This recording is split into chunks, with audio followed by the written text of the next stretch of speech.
Hey everybody, day 2, 2023. Hope everybody's doing good. Thank you all for being here. I hope everybody had a very good and safe slide into 2023. So today we're going to talk about a whole bunch of stuff. Let me see. I didn't check if they got a whole bunch of stuff. Yes, we got audio. Always a good sign. Always check that. People always ask, what's that noise? Well, that's me, my echo, my double.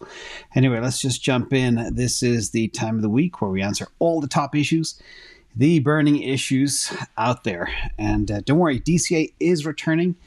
The other members of the team were off on vacation, traveling the world, so it's delayed. That's why Q&A has been shifted to Monday, but it'll go back to Sunday once we get back into our routine. And of course, none of this is financial advice. It's just all about how to position yourself for where the puck is going to be 2, 1, 3, 5 years down the line. We don't know exactly when things are going to happen.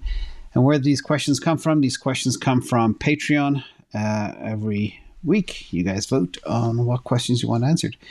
And we choose them based on how popular they are and how many people have the same issue burning in their minds as we go forward.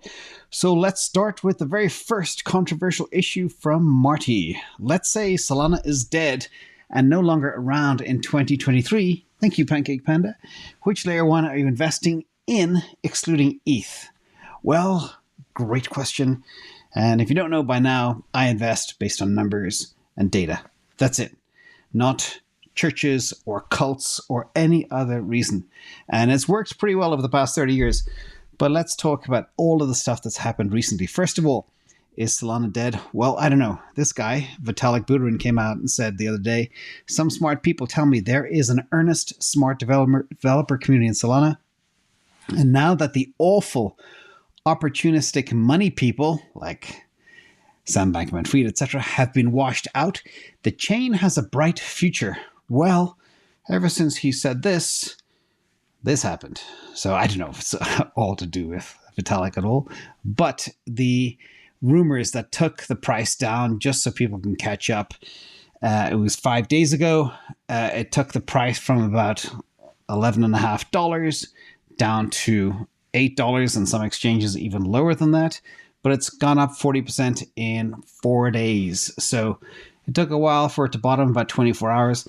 It bottomed quick, and now if you zoom out a little bit, it looks like a V-shaped recovery. So we're back to before, things rattled the markets entirely. And of course, there was some other stuff out there about a couple of NFT programs migrating over to other chains. But in the meantime, stuff is still being developed, even crazy stuff. And it shows you the state of the market. There's the first dog coin has been launched on the Solana blockchain. Again, this is nothing to do with the Solana founders. People can build whatever they want there. But everybody is YoLoing into BONK token right now. And full disclosure, I don't buy meme tokens at all. But I know a lot of people that are playing.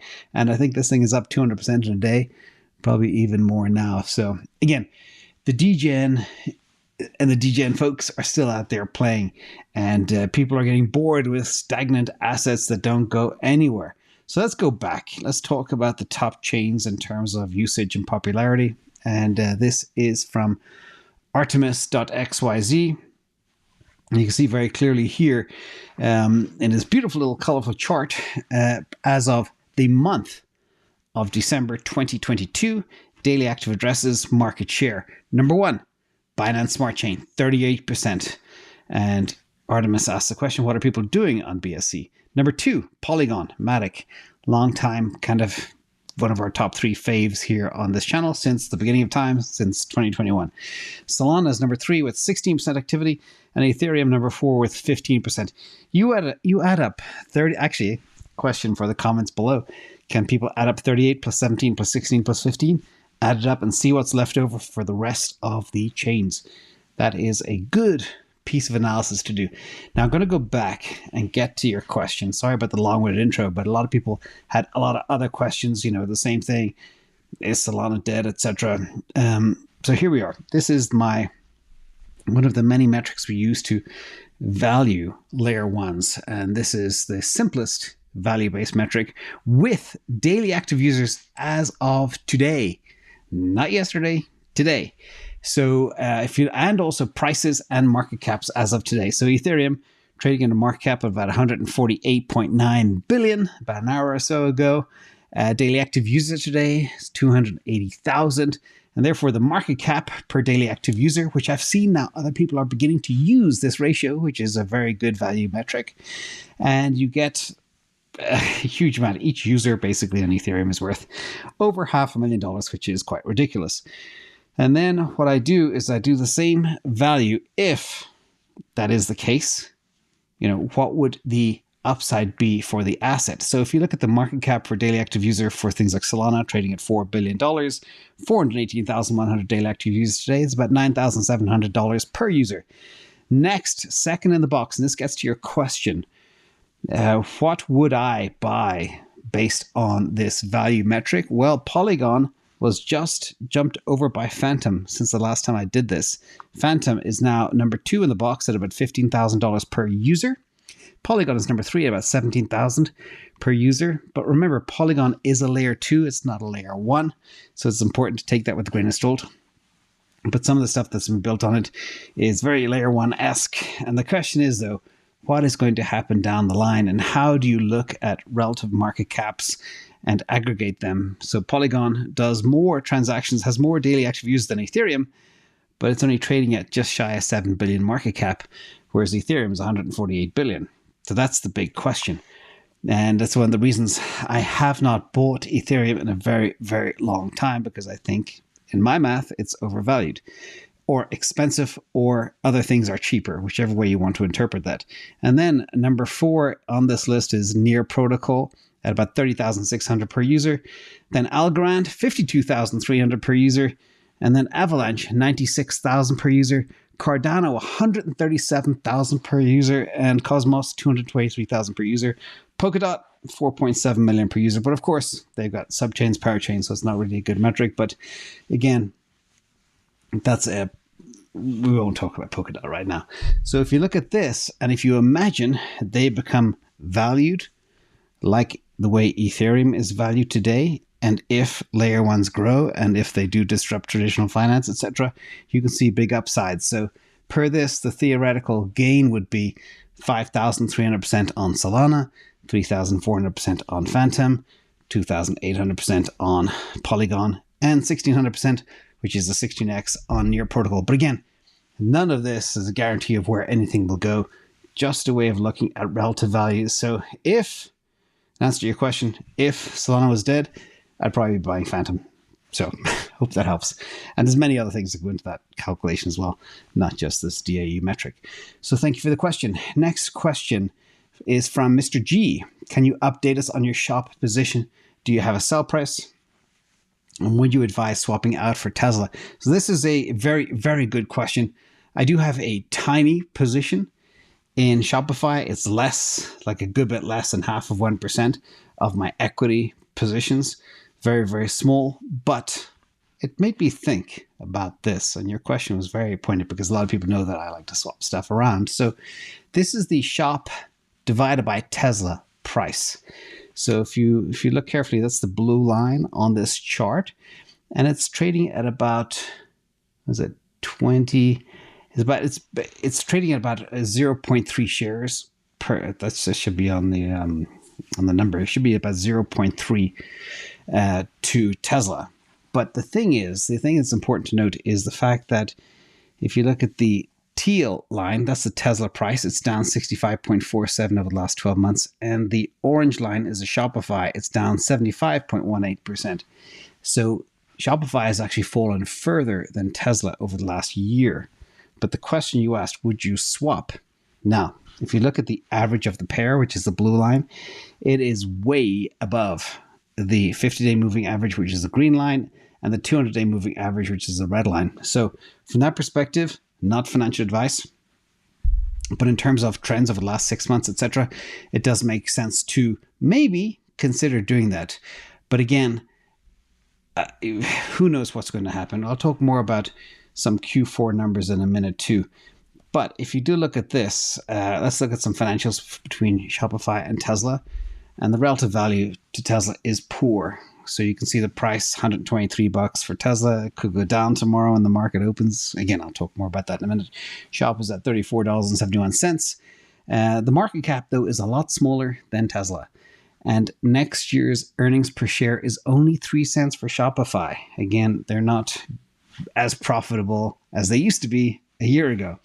And the 1 year target is $40.84 from a whole bunch of analysts. So that doesn't give you a lot of upside. Maybe if the analysts are right, that's only 17.66% upside, whereas Tesla has a doubling on the upside. Again, analysts could change their positions for 2023. We don't know what they're going to do yet.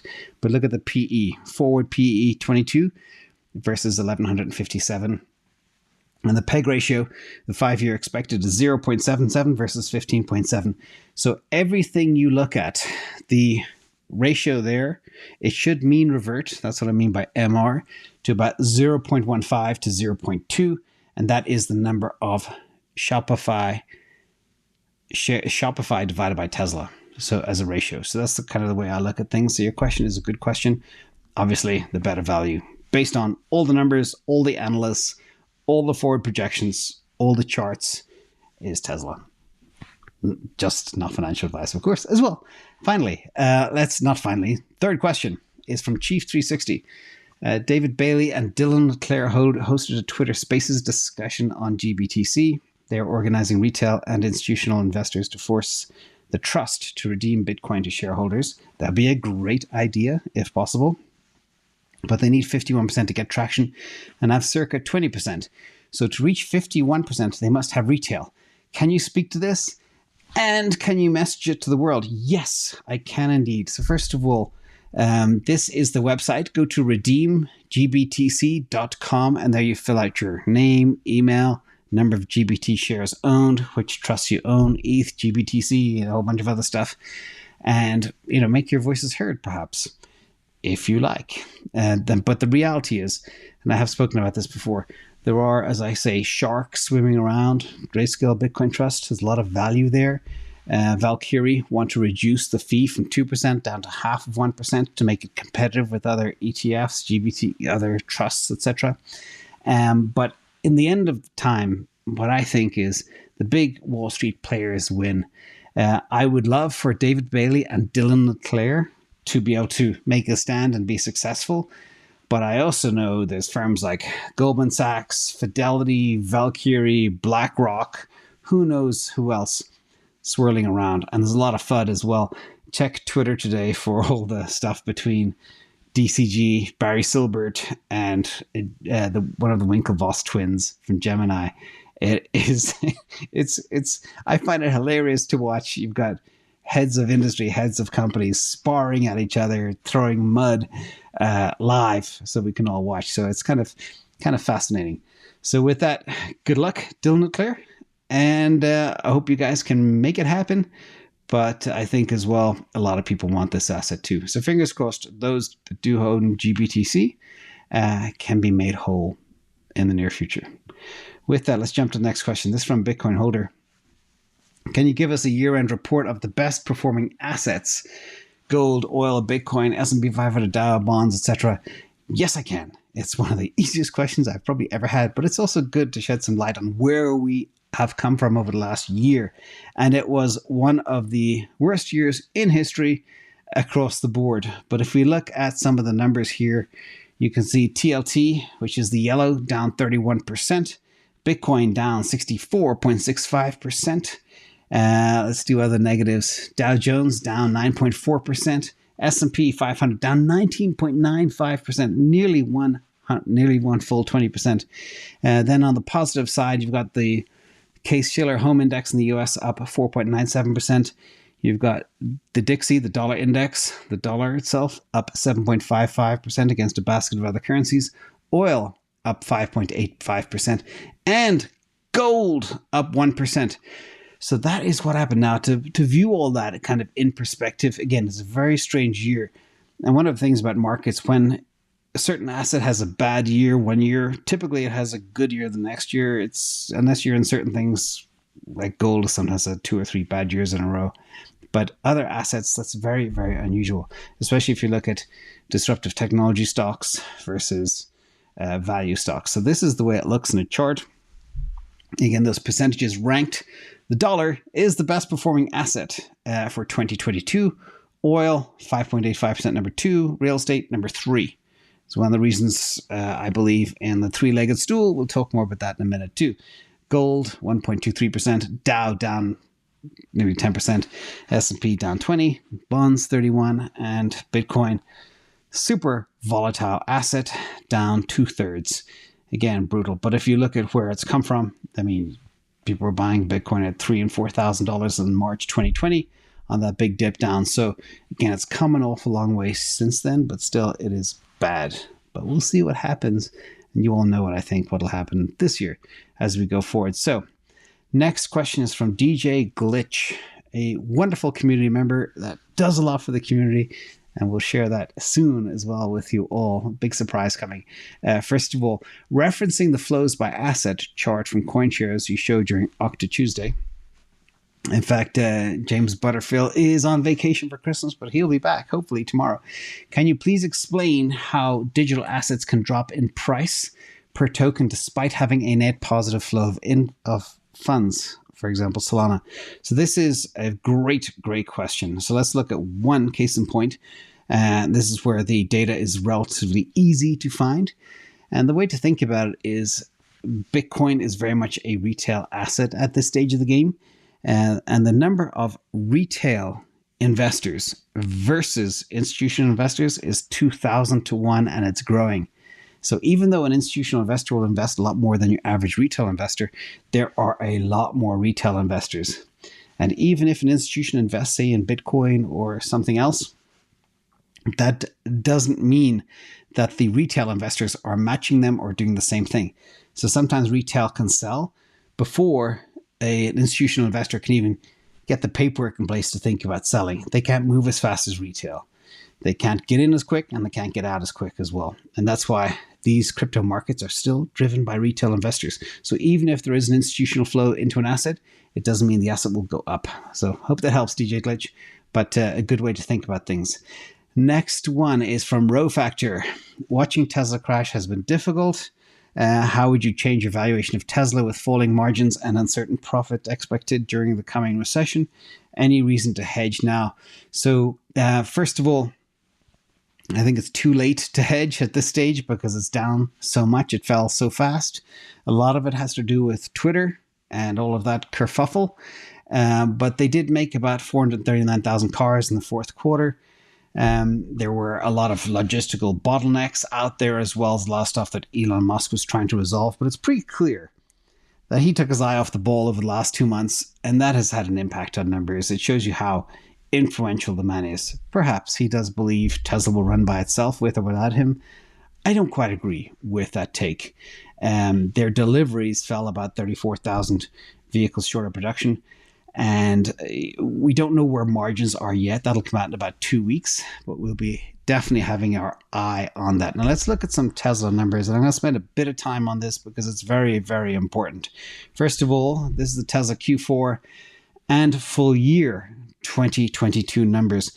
So they did beat the production consensus, which is good. They came in at 439,701 cars that they made in a quarter, which is stunning.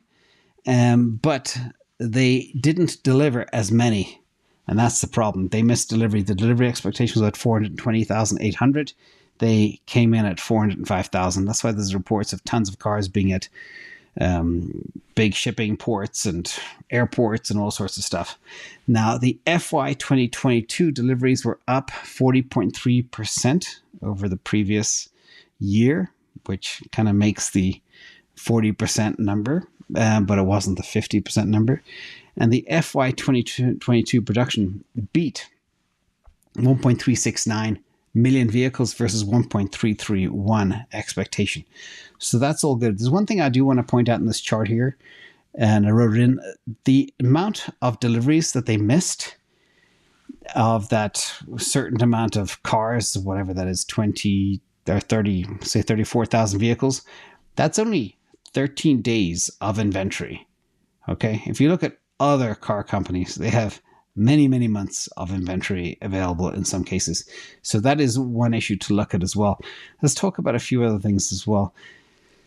The price models that I put together, and this quick sheet here is from Troy Teslak, But I don't take into account the FSD take rate, which is like $15,000 a pop right now, the insurance business, which is small but growing, energy storage or the energy business like solar panels, the semi-truck or bots, and all the other good stuff.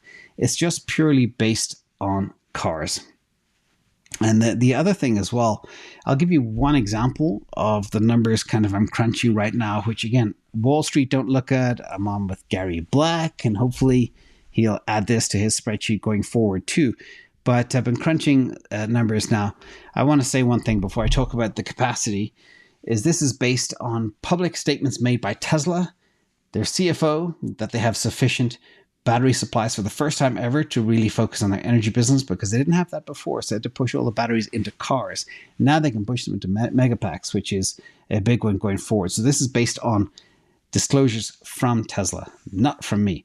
So they have a factory in California here in Lathrop, and they believe they can easily do 10,000 Megapacks a year. Now, the cost of these Megapacks is all over the place. It's anywhere from 800,000 to 2 million or more than 2 million, but I assumed 900,000 being the bear case and 1.8 million being the bull case.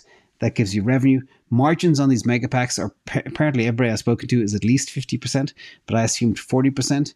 And the bear case, 50% in the bull case.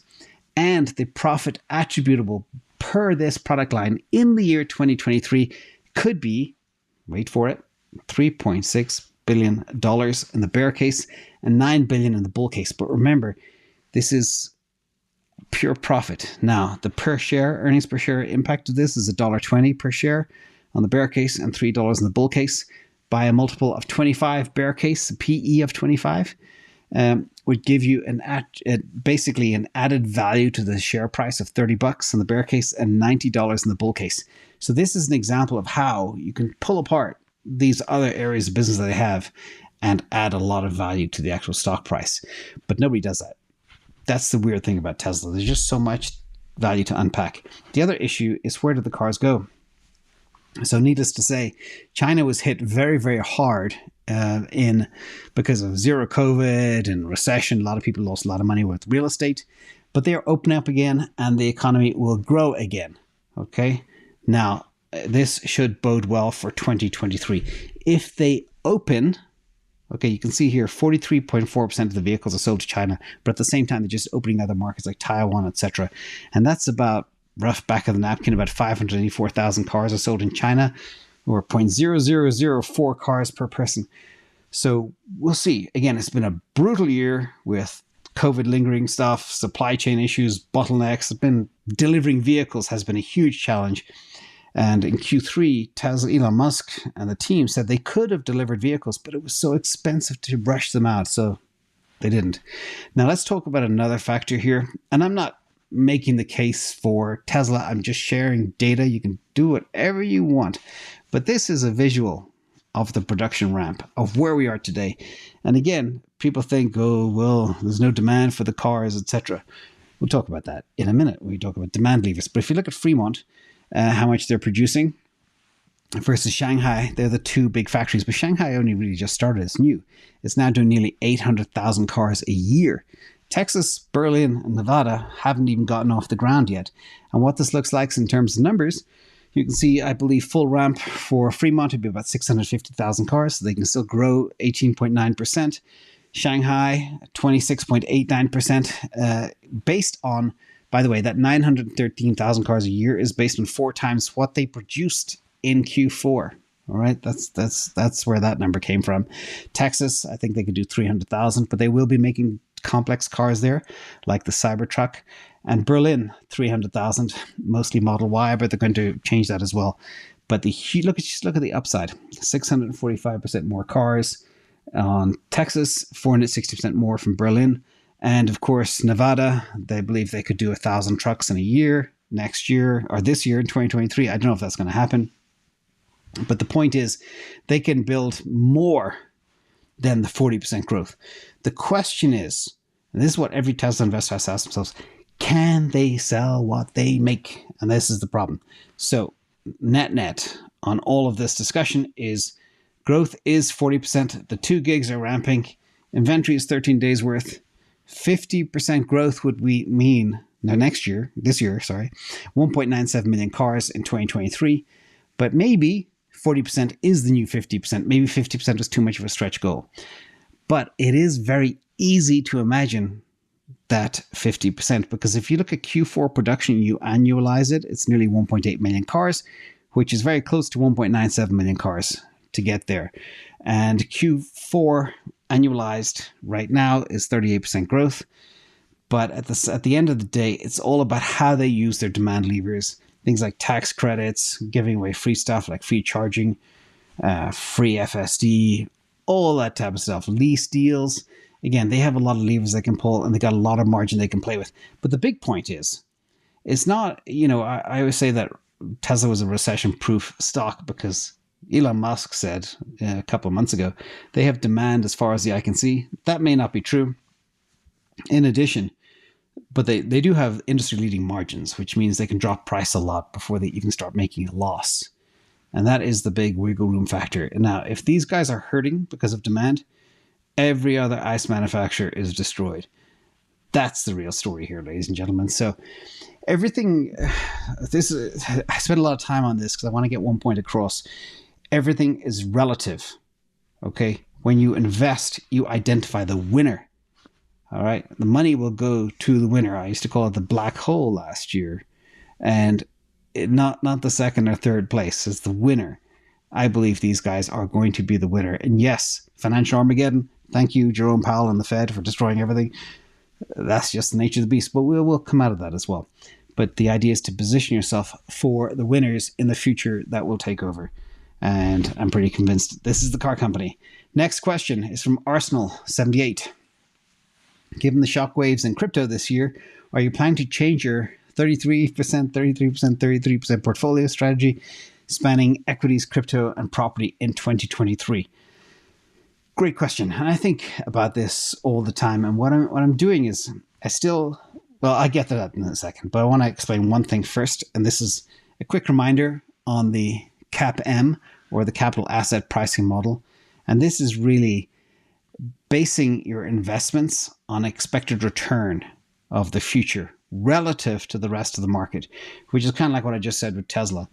A lot of people believe it's a car company. I don't think it's a car company at all. But how is it competing against all the other peers, whether it be AI or manufacturers or energy storage or you name it? That's the real issue. And that's where you need to allocate. Now, on that note, what I am doing is swapping between assets, because I believe certain assets will run faster than others and then mean revert, and then the other assets will run. We're seeing that happen all the time right now. So first of all, if you look here, there are wild market fluctuations.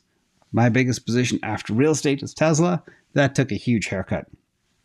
So the thirds is a guide. You can't manage it to a third, especially things like real estate that are just very difficult to buy and offload and sell, and even finance, especially in this market.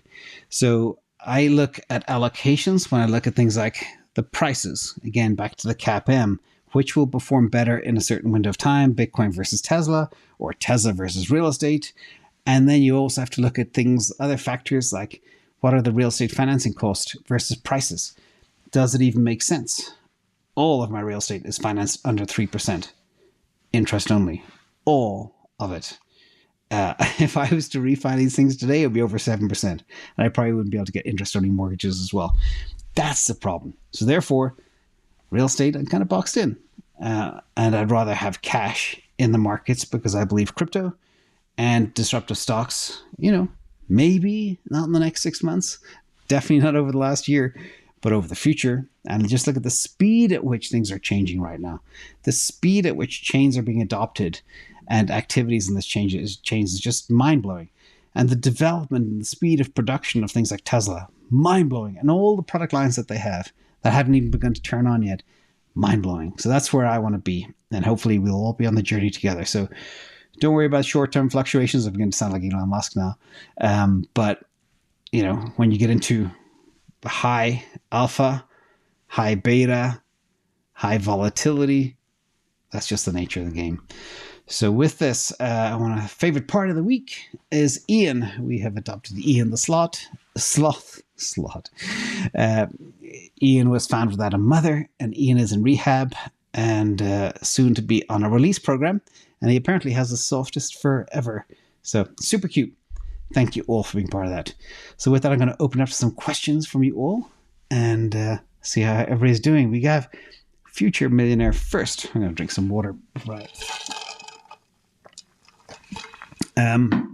Okay, Future Millionaire asking a question. Did you accumulate more SOL when it touched $8? So I can't remember the exact number. I sold all my SOL pretty much in one transaction at about $9.12. And I bought it back in 4 tranches. Right now, I probably have 5% more SOL than I did a week ago. And the price is, mixed. I think it's just on the 3 tranches, I actually bought under what I sold it at. But then I bought more. That was on a limit order that I forgot about as well. So I actually have a little more SOL than I did a week ago. But my reason for selling it, and there was a lot of consternation around the world because people like to, as Raoul Powell would say, flick poop. Oh, James sold a SOL. No, I actually have more than I had. And in fact, if I'm looking to DCA, we'll see where it goes. But that's where I am right now, in full disclosure. So you could argue I did accumulate. But I sold for tax reasons to take a loss. Average cost is $38, $39. And now I wound that down as well. Here we are from C. What's your thoughts on SOL long term? Real easy. I was expecting daily active user counts to drop over the last week or so. They didn't. I'm keeping a very close eye on developer activity. That's very, very important. But at the same time, as people like Vitalik know very well, and I know very well, it's not about the number of developers, it's about the quality of developers. There was a good friend from Google once said there's only ever 10 world-class software developers alive on Earth at any given time, or active on Earth. So it's all about who the developers are, not necessarily the number. I know that all development chains went down over December because people take time off for Christmas. If they can continue building, developing, adding value, chasing real world use cases, it's the best, cheapest, fastest. There was a funny tweet from somebody I read early this morning, and they went and did a transaction on Ethereum because they left SOL and they said, screw this, I'm going back because it just took too long and it cost too much. Bill Wemmers, Yo Jay and the T-Birds, got my limit buy order set up for tomorrow. Big sale is on and bringing big bags. Good job. It is a crazy sale. And it's like everything else. When you look at the palpable fear in the markets all across the board, I mean, you turn on CNBC or watch clips, everybody is kind of throwing the baby out with the bathwater. But this too shall pass, and then we'll reflect in 6 months or 18 months or 3 years. Oh my God, holy crap. You remember Tesla was at 106 and SOL was at whatever price it hit, $8 and all this. It'll all pass. So the idea is to stay the course, be in a position, trade and swap when you can. When you see things being very overbought or oversold, play that. So that's what I like. Christoph Marin, seems like Matic is breaking the 0.7857 resistance. What do you think for a trade? Let's look at Matic right now. Let's look at the pair first. And if I can pull it up, hold on a second.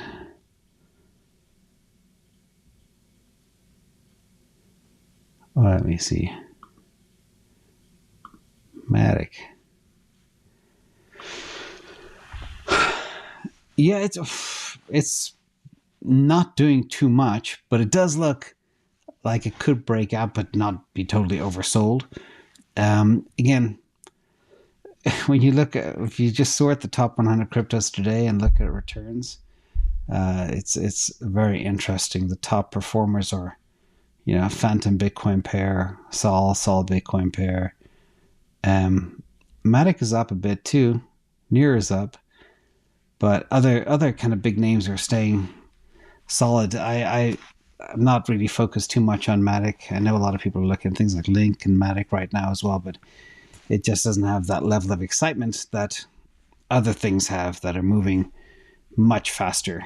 But let me have one more quick look to see if I can pull anything out of the pair.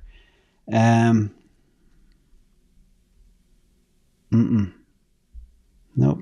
It is popping up, but nothing too exciting right now.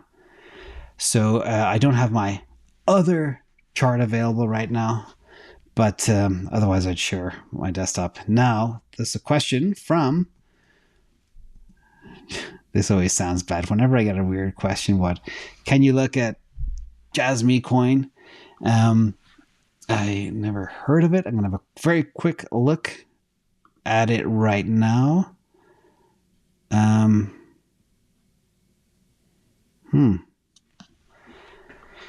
Token. It's hard to find. Oh, interesting. It's ranked number 125. It's an Ethereum-based play. I don't know anything about it. Again, one thing I can say is the inflation looks okay. The chart looks okay, not too good, but like everything else has been beaten down. But playing with anything outside the top 100 right now is just super, super dangerous, and that's just a fact of life. These things can jump, but then they can also fall down just as fast. It's kind of weird. We're in this weird situation, Rusty Bot, where you have the top guys like Bitcoin, ETH, that kind of move really slow. They're not doing anything, and then you got all the stuff, kind of like the next 20 tokens. There's a lot of activity there right now. That's where I recommend you should focus if you're looking for a trade. But playing outside the top 100 at this stage of the market, you don't want to touch those until everything is really rocket boosters on and the bull market is back on. But it was good to see certain names get back and recover really fast, which is good. And I want to thank the super sticker donators: Richard Colwood, Jeff Hammer, Happy New Year, buddy, Pancake Panda, GJ, and John W. Gula. You are all so good and so generous, and thank you to 2,000 people watching live. You're awesome. Happy New Year, everybody. I hope you got something from this, and I'll see you all tomorrow for on-chain technical analysis. Drop a comment below if you want to see anything special in there, and if you want to see more about Jasmy or other names, and I'll bring them into the fold for tomorrow. We'll look at some charts too. Okay, sorry I didn't have my charting software because it requires 2FA and my phone is off, so I can't pull it up. Otherwise, I would have shown it live. Thanks all. Happy New Year. And thank you to the mods in the chat and everybody behind the scenes. See you.